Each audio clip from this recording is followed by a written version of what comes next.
ఓట్ల ముంగట ప్రచారం చేసేటప్పుడు ప్రజాపాలన సాగిస్తాం, ప్రజల వద్దకు పాలన తెస్తాం, ప్రజాపాలనే మా ధ్యేయం అనుకుంటా మస్తు మస్తు ముచ్చట్లు చెప్తారు లీడర్లు.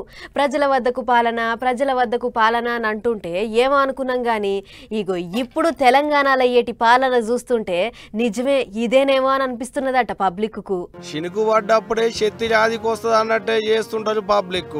ఏదన్నా ఇస్తున్నారు అనగానే ఇగో ఇట్టెగ పడతారు మీద మీద. ఇప్పుడు సర్కారు 6 గ్యారంటీ పథకాలకు ఆర్జీ పెట్టుకోవచ్చు అనగానే ఊళ్ళ పోయింటి పెట్టిన కౌంటర్ల కాడకి తాకుడు ఆకిలనుకోరాదు. ఊళ్ళల్లో వేసిన టెంట్ల కింద ఏడ చూసినా క్యూ లైన్లే.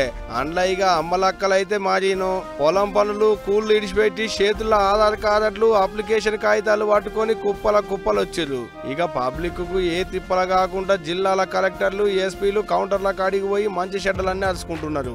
ఈ గిటు సర్కారు ఇచ్చేటి 6 గ్యారంటీ పథకాల కొరకు పబ్లిక్ ఆధార్ కార్డులు పట్టుకొని 2 వద్దుల సంధి తిరుగుతున్నారట. నువ్వు ఎప్పుడు వచ్చినావు ఇక్కడికి? నిన్న వచ్చినా మళ్ళీ ఇవాళ వచ్చినా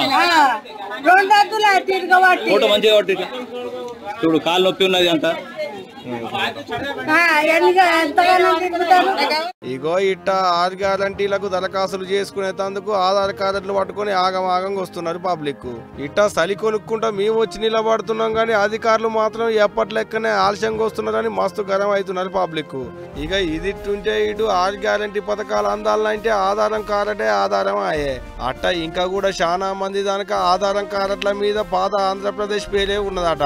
అందుకనే ఆధారం కార్డుల మీద పేర్లు మార్కం చేసుకుందానికి, అడ్రస్లు మార్చుకుందానికి, ఫోన్ నెంబర్లకు లింకులు చేపించుకుందానికి, పాత ఫోటోలు తీసేసి కొత్త ఫోటోలు ఎక్కించుకుందానికి పబ్లిక్ ఇటు మీ సేవా సెంటర్ల కాడ కూడా లైన్లు గట్టిగానే. ఇక ఇదిట్టుంటే దేవుడు వరం ఇచ్చినా పూజారి కరుణించనన్నట్టు సర్కారు వరం ఇచ్చిన అధికారుల తీరు మాత్రం అస్సలు మారతలేదు. ఏదన్నా గానీ ఇది కానీ మొత్తానికైతే ప్రజల వద్దకు పాలన అనేది నినాదం ఇన్నాళ్లకు నిజమైంది అనుకుంటున్నారు ఇప్పుడు తెలంగాణ పబ్లిక్. ఏ మాట కామాటే ప్రజల వద్దకు పాలన అంటే ఇదే కదనుల్లా.